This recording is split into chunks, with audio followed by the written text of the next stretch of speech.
Tonight, the mayor of Port Arthur pleading with people to come forward and help police figure out who was involved in a drive-by shooting that injured a 4-year-old boy. The child shot in the back early Wednesday morning while he was asleep in bed. 12 News reporter Jordan James spent the day talking with city leaders and a community activist about this. He's live in Port Arthur right now. Jordan? Kevin and Erica, neighbors say this drive-by shooting has shaken into their core, and city leaders agree that more people need to step up and help fight the crime that's happening in this city.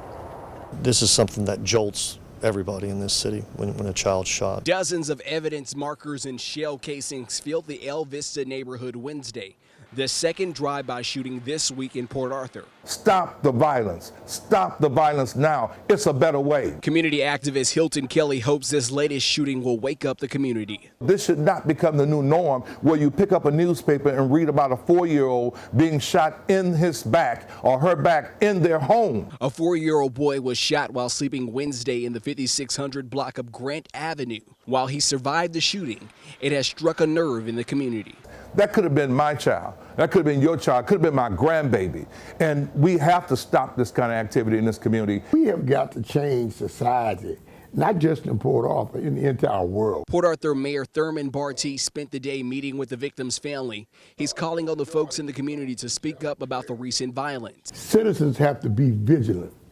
They see the criminal activity. They know who the criminals are. They've got to inform us.